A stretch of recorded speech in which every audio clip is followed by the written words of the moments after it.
The hum of the fluorescent lights in courtroom 3B of the King County Courthouse was a dull, oppressive drone, a stark counterpoint to the tempest raging within me. I am Andy Sterling, and at 33, I was a man living a paradox. By day, I was a ghost in the machine, a cybersecurity ghost operative, the architect of digital espionage and counterintelligence for a covert government agency, my hands quietly pulling strings in the invisible, intricate web of global threats, the intricacies of secure networks, the psychological profiles of sophisticated adversaries, the art of data interception. These were the languages I spoke fluently.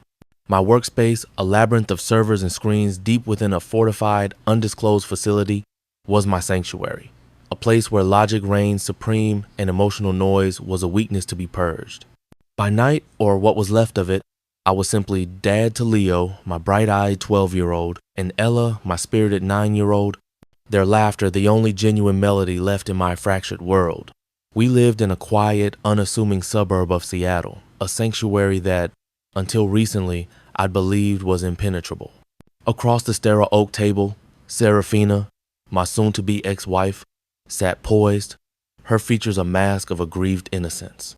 Her blonde hair, meticulously coiffed, framed a face that had once captivated me, a visage of alluring confidence and sharp intellect. But now, under the harsh, unforgiving glare of judicial scrutiny, that very same face merely registered as a chillingly perfected facade, a veneer of victimhood designed to manipulate. Beside her, her attorney, Maxwell Thorney, a man whose reputation as a pitiless shark in family law circles was not merely well-earned, but legendary, smirked with an almost palpable arrogance, a predatory gleam in his cold, calculating eyes. He had every reason to be confident, for on paper, in the conventional narrative of divorce, Serafina had me cornered. She wanted everything. The sprawling craftsman-style house, nestled amongst ancient cedars, its every beam a testament to our shared dreams.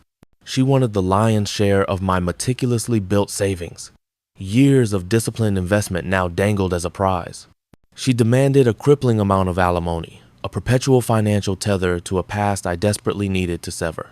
And, most agonizingly, she sought primary custody of our children, a move designed, I was certain, not out of maternal devotion, but as a final, crushing blow to my spirit and a strategic leverage point for future demands.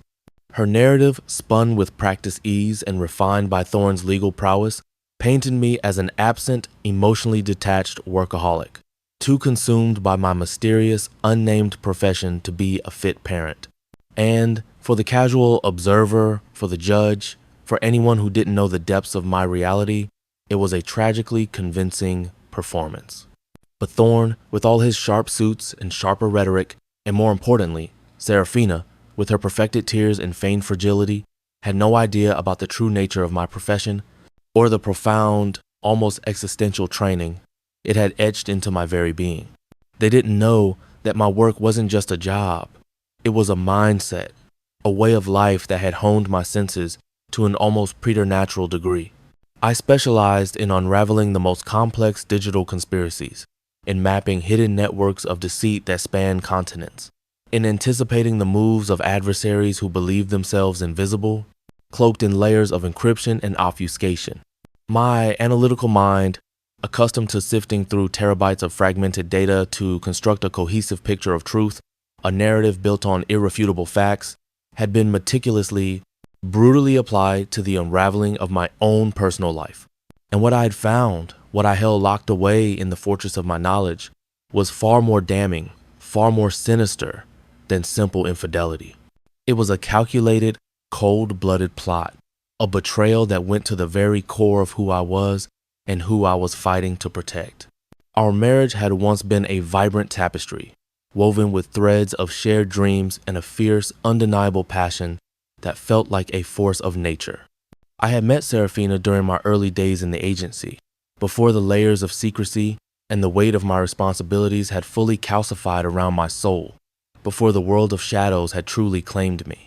She was a marketing executive then, radiant and ambitious, her laughter a bright, effervescent counterpoint to the quiet intensity of my burgeoning career.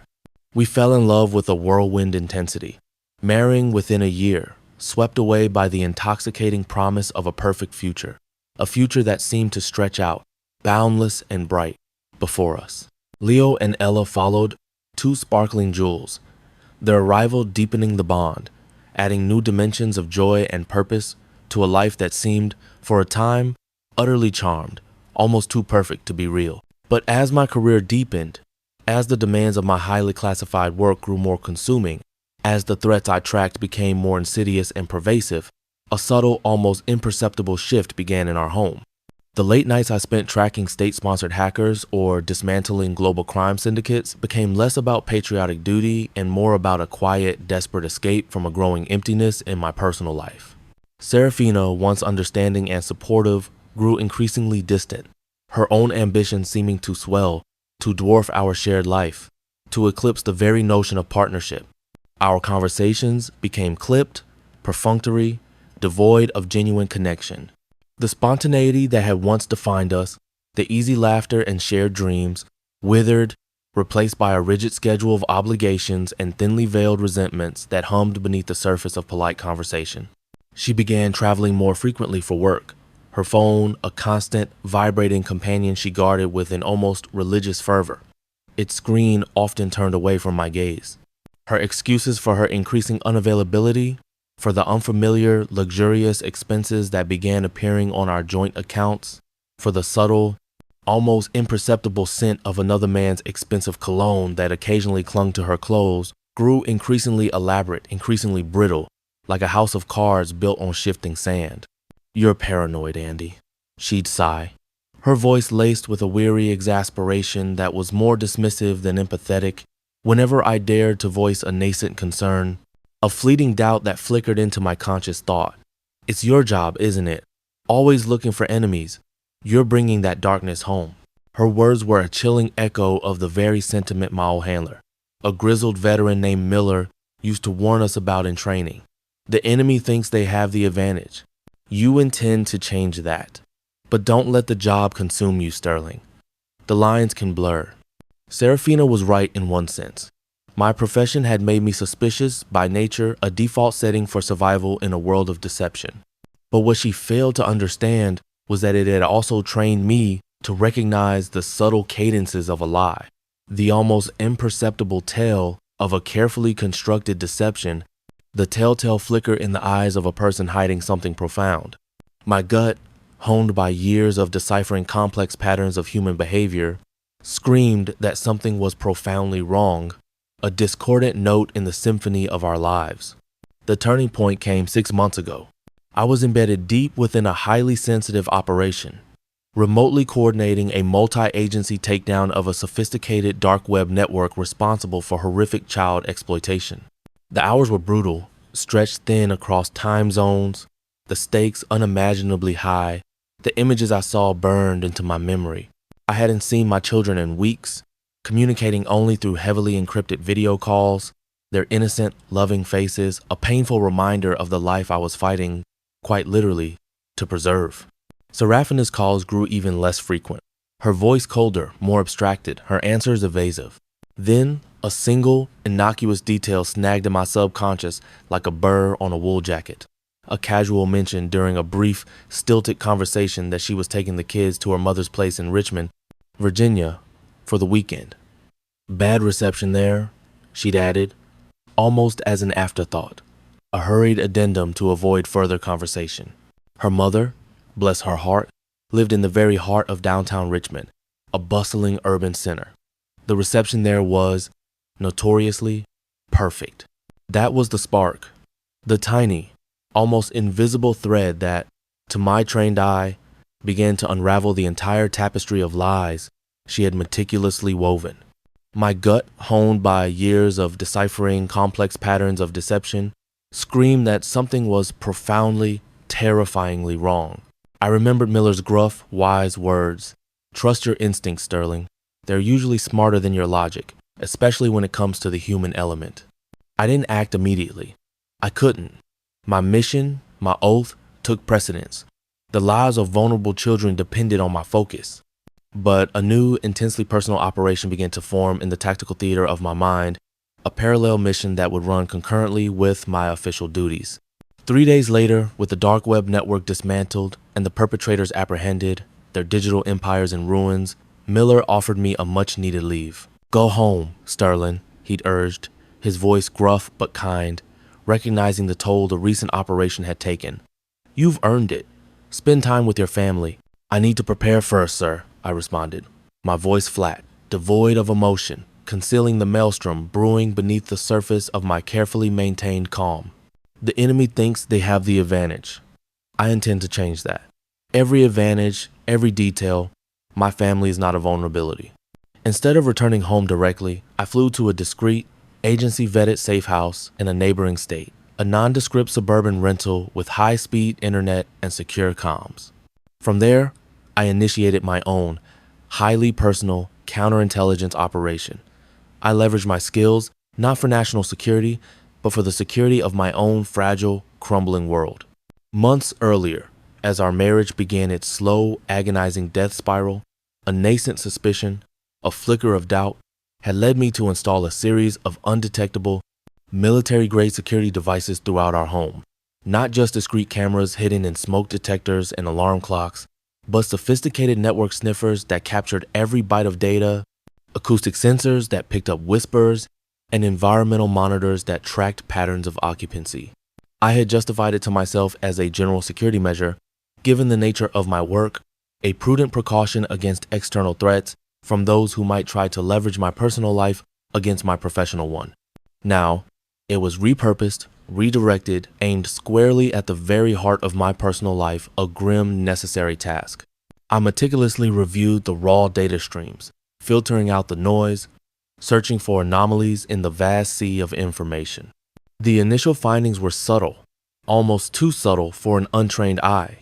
Patterns of movement that didn't align with her stated whereabouts, Wi-Fi usage that indicated multiple, unauthorized devices logging onto our home network, faint audio signatures of unfamiliar male voices, then the visual feed.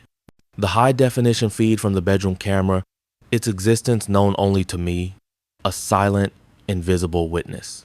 It showed, in stark, undeniable detail, a man's expensive, custom-tailored suit jacket slung casually over my reading chair, the faint glint of a luxury watch peeking from its cuff. The timestamp, precise to the second, 2:1, 4 a.m. Pacific Street, Andert time.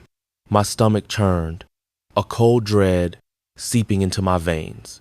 Then, a few moments later, Serafina entered the frame, her face flushed, a glass of wine from our wedding crystal, the set reserved for special occasions shelled loosely in her hand.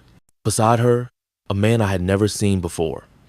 He was handsome, impeccably dressed, with an air of practiced charm and an unsettling familiarity. They were laughing, their voices low and intimate, the sound of corrosive acid in my ears, burning away the last vestiges of hope. I watched, stone-faced, as the stranger kissed my wife, the woman I had vowed to protect, to cherish, to build a life with, to share every secret with. The woman who had given me 2 beautiful children. My breath hitched, a physical pain in my chest, more acute than any combat wound, a crushing weight of betrayal. I didn't turn away when they moved to the bed. My bed, the sanctity of our shared space, violated. Instead, my tactical mind, dispassionately, clinically, continued to record everything. Every whispered word, every intimate gesture, every devastating confirmation of the betrayal. It wasn't about rage, not yet, not then. It was about evidence, irrefutable, undeniable evidence. But the infidelity was just the prelude, a sickening overture to a far more elaborate, chilling symphony of deception. As I dug deeper, accessing her encrypted communications, cracking her personal devices, following her digital breadcrumbs, the true horror of her deception began to unfold. The man was not just a lover. He was Julian Vance, a notorious corporate raider, whispered about in clandestine circles for his ruthless tactics, his insatiable greed, and his questionable ethics. He was known for exploiting vulnerabilities, not just in companies and their balance sheets, but in people's lives, their trust, their loyalties. And Serafina, it seemed, was his latest mark. Or, perhaps, his eager, willing accomplice. Their conversations, raw and unfiltered, filled with contemptuous whispers and arrogant laughter, revealed a chilling, meticulously crafted plot. Serafina wasn't just having an affair. She was actively conspiring with Vance to systematically strip me of my assets, leveraging my classified work to explain my erratic schedule and perceived detachment to the public, to the court, to anyone who might ask questions. They discussed draining our joint accounts, forging my signature on financial documents to secure loans and credit lines, even moving significant sums into untraceable offshore accounts and cryptocurrency wallets. She was building a war chest, a financial fortress for her new life with Vance, intending to leave me utterly bankrupt, financially crippled, unable to pursue my profession, unable to rebuild my life, unable to fight back. But the most gut-wrenching revelation came in a series of text messages and recorded conversations discussing the children. Vance, with his predatory charm, seemed to have wormed his way into their lives, offering lavish gifts, taking them on expensive outings while I was away. Serafina, in her blind infatuation, in her chilling disregard for their well-being, saw nothing wrong with this, even dismissing my previous vague attempts to limit their exposure to unfamiliar adults. Her messages revealed a chilling disregard for their emotional and physical safety, prioritizing her new relationship and financial gain over the stability and security of our children. "They're fine, Julian," one text read, her words chillingly casual. "Andy's too preoccupied with his secret squirrel stuff to notice anyway. Besides, they love the attention." The words were a knife twisting in my gut, a slow, agonizing turn that shredded my soul. My children, Leo and Ella, unwitting pawns in her cruel, mercenary game. My secret squirrel stuff, the very work that protected our nation, that kept countless families safe, was being weaponized against me, twisted into a convenient, despicable excuse for her blatant, unforgivable deceit. The discovery, the raw, undeniable truth of her betrayal, consumed me, transforming grief into a cold, hard resolve. The divorce proceedings began swiftly upon my return to Seattle, initiated by Serafina, of course. She moved out, taking the children with her, fabricating a story about my abusive tendencies and unstable mental state due to my demanding, secretive job. Thorne, her lawyer, submitted a barrage of motions: immediate sole custody, maximum child support, significant spousal support, and a complete claim to our marital assets, including the house and a substantial portion of my retirement fund. His opening statements in court were a brutal assault on my character, delivered with the precision of a surgeon and the ruthlessness of an assassin. He painted me as an absent father, a detached husband, a man whose clandestine life made him unfit for conventional fatherhood. Mr. Sterling's work, shrouded in impenetrable secrecy, prevents him from providing the stability and consistent presence these children desperately need and deserve. Thorne intoned, his voice dripping with condescension, with a practiced pity that made my skin crawl. He cannot even disclose the precise nature of his employment, a testament to his elusive and frankly concerning lifestyle. My client, Serafina Sterling, has been the sole consistent caregiver, the emotional anchor for these children, enduring years of neglect and abandonment while Mr. Sterling pursued his phantom duties. He used the term phantom duties with a sneer, implying something illicit or even imaginary. I sat there, outwardly calm, my face a mask of impenetrable composure, every muscle in my body screaming for release, for the truth to be unleashed. I listened to his carefully constructed lies, to Serafina's tearful, fabricated testimony about my coldness and emotional unavailability, her voice catching just so, eliciting sympathetic glances from the gallery. The judge, a stern but fair woman named Judge Eleanor Vance, no relation to Julian Vance, a grim irony I noted, known for her meticulous attention to detail and her unwavering adherence to legal procedure, listened patiently, her gaze often resting on me, an unreadable, almost calculating expression on her face. I knew what she saw, a man accused, without counter-argument, of being a neglectful husband and father, his silence a seeming admission of guilt. My own attorney, a seasoned family lawyer named Sarah Chen, looked increasingly worried with each passing day. She knew the broad strokes of my job, enough to understand why I couldn't provide a conventional defense. Why I couldn't simply present my security clearance and the nature of my classified work. Andy, she'd pleaded in chambers, her voice hushed, strained. You need to give me something. Anything that counters this narrative, they're shredding you. They're making you out to be a ghost, and the judge won't rule for a ghost. I have something, Sarah, I'd replied, my voice low, steady, a quiet assurance in my tone. Something irrefutable, something that changes everything, but it's a one-shot deal. We wait for the right moment. The moment they are most confident, most arrogant in their perceived victory.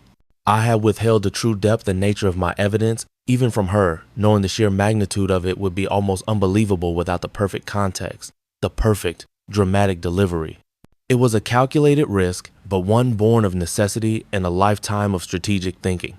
The trial dragged on for what felt like an eternity, weeks blurring into a slow, agonizing drip of half-truths and outright fabrications. Serafina reveled in the drama, basking in the perceived sympathy of the court, her performance Oscar-worthy, her eyes occasionally flicking towards me, a subtle, triumphant smirk playing on her lips. Vance even made a brief, carefully orchestrated appearance, a picture of benevolent concern and unwavering support, testifying to Serafina's stability and devotion to her children, his eyes subtly, provocatively, meeting mine across the courtroom, a silent, arrogant challenge that fueled my quiet fury.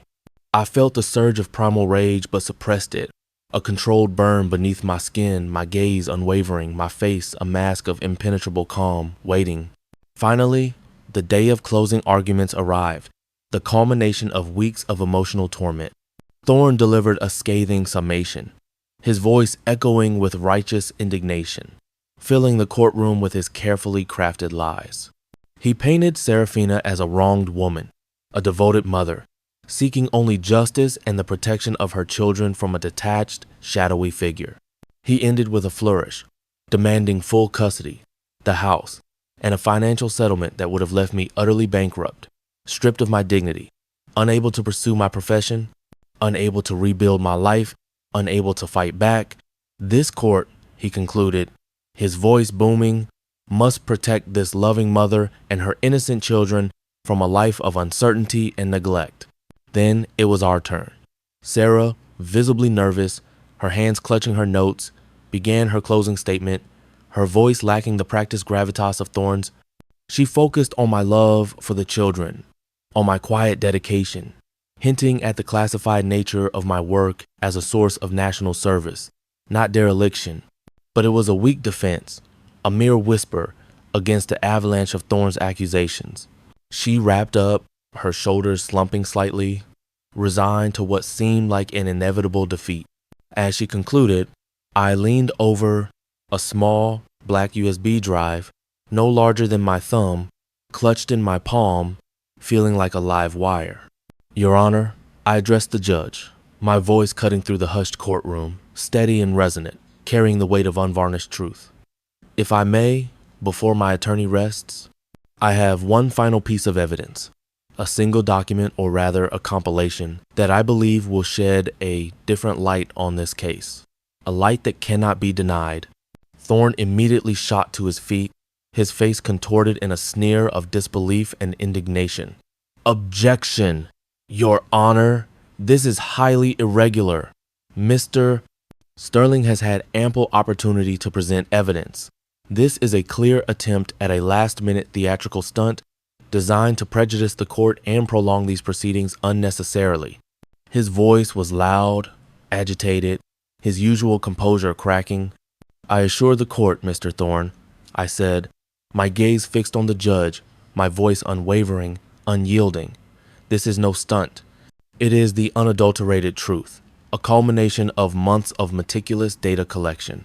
And it is the only piece of evidence that truly encapsulates the reality of this situation and the absolute urgent necessity of my children's protection. The judge, her eyes narrowed, piercing, considered me for a long moment. My calm resolve, my almost unnerving composure in the face of Thorne's bluster must have intrigued her. Her years on the bench had taught her to recognize desperation, and this was not it. This was something else. Mr. Sterling, she said, her voice slow and deliberate, a weighty pause before each word. I will allow this, but it had better be substantial. Approach the bench. I strode forward, the USB drive, feeling like a live wire in my hand, humming with the power of revelation. Sarah, bewildered but trusting, simply handed me a tablet she had brought for basic presentations. I plugged the drive in, bypassing the courtroom's main system with a few swift practice taps on the tablet screen, connecting directly to the large monitor that displayed evidence to the judge and jury box. The screen flickered to life. The first image flashed onto the screen, a high-resolution still from the home security camera. Serafina and Julian Vance, their faces clear, unmistakable, caught in a shared moment of laughter. Wine glasses in hand, intimately close, in my living room at 2:14 a.m. The time stamp was undeniably precise. A collective gasp, audible and sharp, rippled through the hushed courtroom. Serafina's face went utterly ashen, a sickly green hue replacing her carefully applied makeup, her composure shattering instantly, irrevocably. Thorne looked like he'd been hit by a truck, his jaw hanging slack, his eyes wide with horror.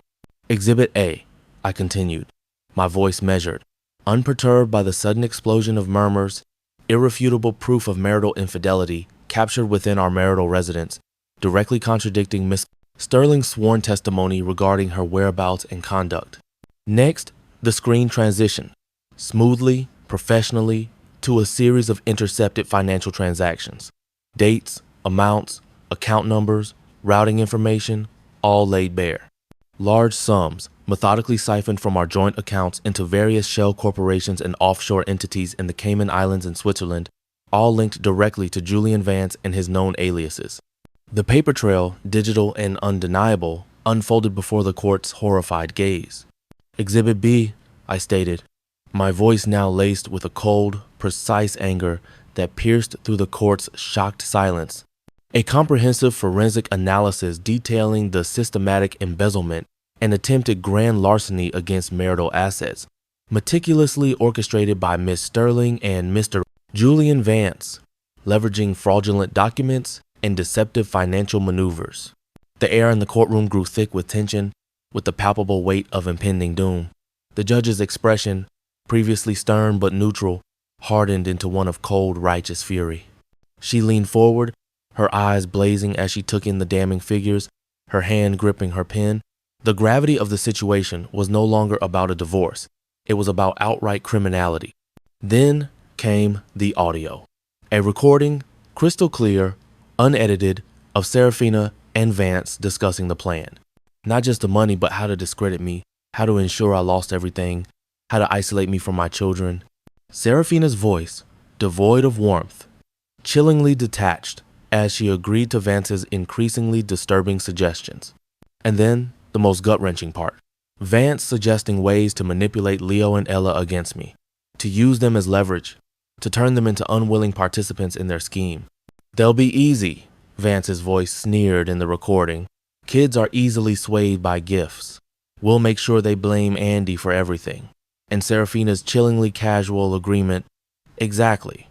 Andy's too wrapped up in his classified world to notice anyway. It'll be a clean break. Exhibit C, I concluded, my voice now edged with a controlled fury that cut through the silence like a scalpel. Further evidence of conspiracy to defraud, attempted fraud, and, most critically, a blatant disregard for the emotional and psychological well-being of our children, actively involving them in a scheme of parental alienation and financial exploitation, using them as pawns in a criminal enterprise. I paused, letting the profound silence hang heavy, broken only by the sound of Serafina's strangled gasp. Her eyes, wide and terrified, darted around the room, finally locking onto mine, filled with a raw, unadulterated hatred, a desperate, cornered animal. Your Honor, Thorne finally stammered, his face pale, sweat beading on his forehead, his voice barely a whisper, a stark contrast to his earlier bombast. This is illegally obtained evidence. It's inadmissible. This is an invasion of privacy, a fabrication. On the contrary, Mr. Thorne, I interjected, my voice unwavering, steady as a laser. As a cybersecurity expert and a trained intelligence operative, I am keenly aware of the legal parameters surrounding digital evidence. All surveillance was conducted on my property, within the confines of my marital home, of which I was a legal resident and owner. Furthermore, the evidence reveals not just marital misconduct, but profound, actionable criminal activity, including wire fraud, grand larceny, conspiracy to defraud, and, potentially, child endangerment and exploitation. These are not merely civil matters, Your Honor. They are matters of criminal justice. As if on cue, summoned by the sheer weight of the unveiled truth, the courtroom doors burst open. Not in a dramatic storm, but with a swift, purposeful efficiency that nevertheless sent a palpable shockwave through the room, making dozens of heads snap towards the sound. Two plainclothes detectives, their faces grim and determined, followed by a uniformed officer, entered, their eyes immediately scanning the room, locking onto Serafina and Vance.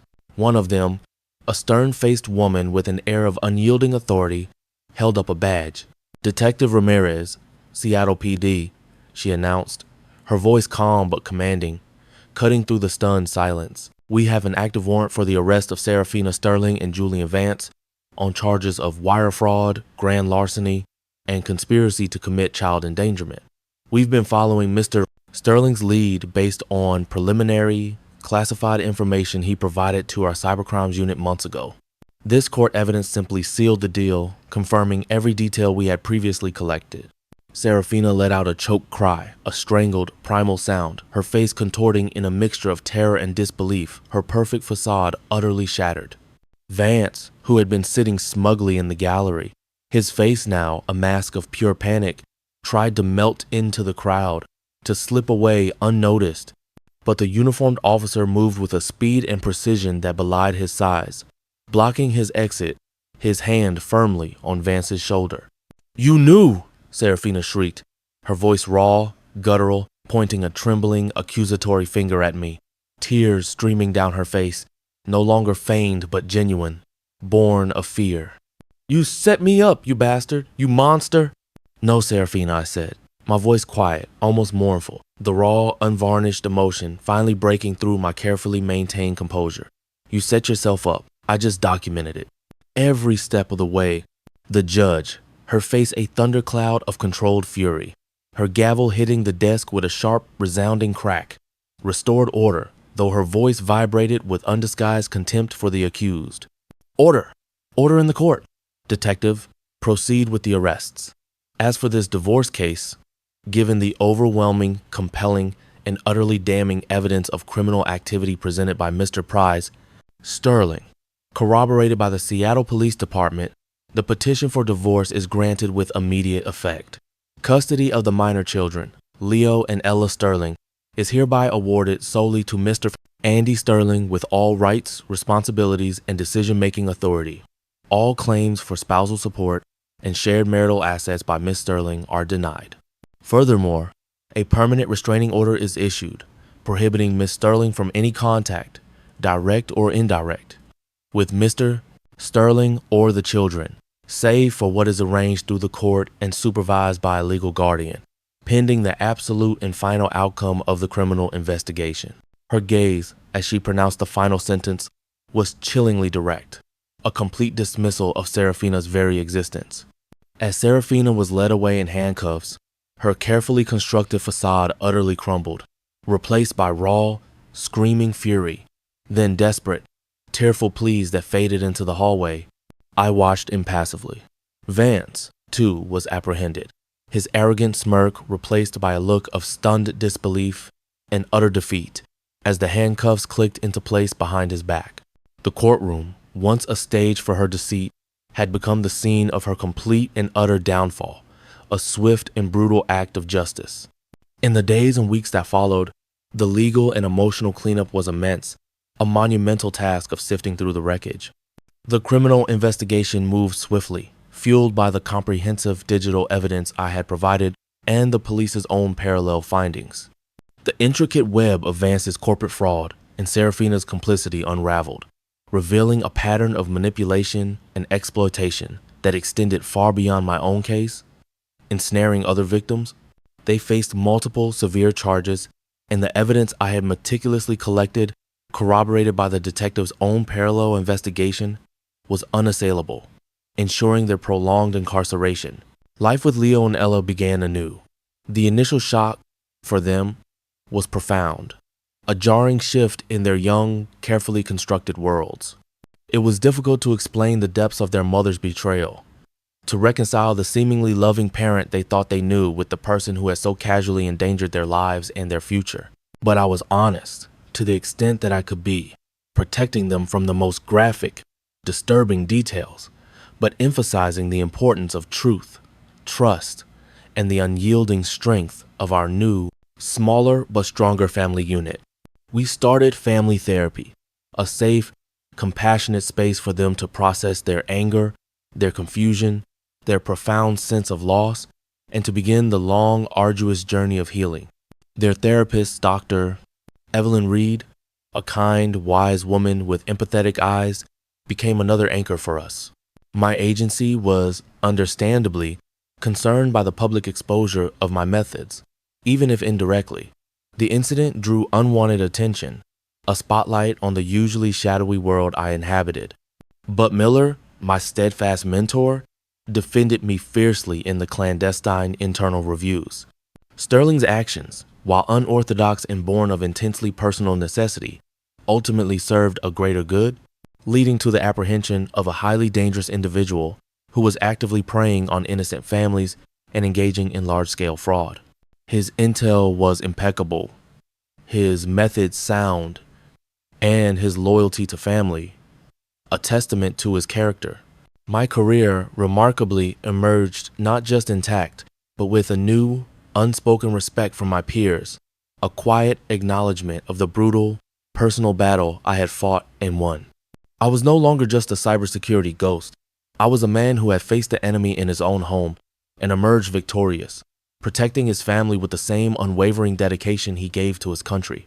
We moved not far, just across the Sound, to a quieter, more secluded community on Bainbridge Island, enough to shed the ghost of the old house and its tainted memories.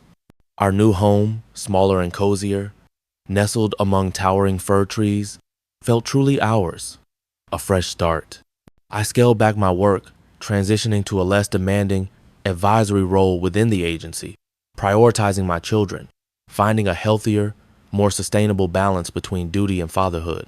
I learned to cook, to really listen, to just be present in their lives, without the constant undercurrent of suspicion and betrayal that had poisoned our past. Leo, initially withdrawn, began to open up, finding solace in advanced programming and robotics, his analytical mind a quieter echo of my own, his bright curiosity a balm to my soul. Ella, resilient and fiercely protective of her brother, channeled her emotions into vibrant art, her canvases a burst of color and raw emotion, a testament to her healing spirit. I never spoke to Serafina again. She was convicted, serving a substantial sentence for her crimes, her appeals exhausted, her fate sealed. Vance, too, faced justice, his empire crumbling, his name synonymous with disgrace. Their names became mere footnotes in the grim annals of criminal court reports, fading into the forgotten echoes of public memory.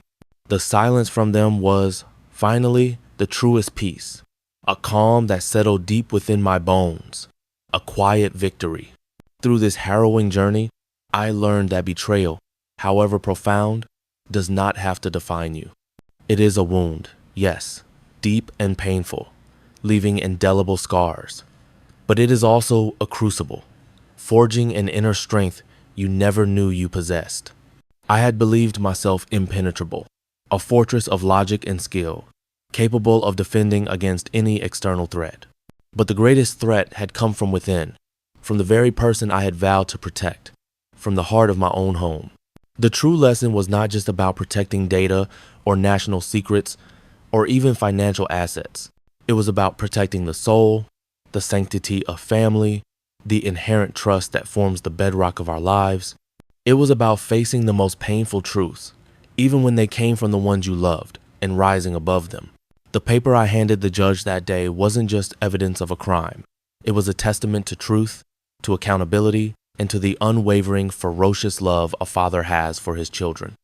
It was the moment I stopped being just a ghost in the machine a shadow operative, and became truly an architect of my own destiny, building a future not on the ruins of betrayal, but on the unshakable foundation of honesty, resilience, and unconditional love. My ex-wife had demanded everything, had sought to strip me bare. But in the end, I walked away with the only things that truly mattered: my children, my integrity, and a profound, hard-won peace that radiated from the core of my being. It was the only victory that ever mattered.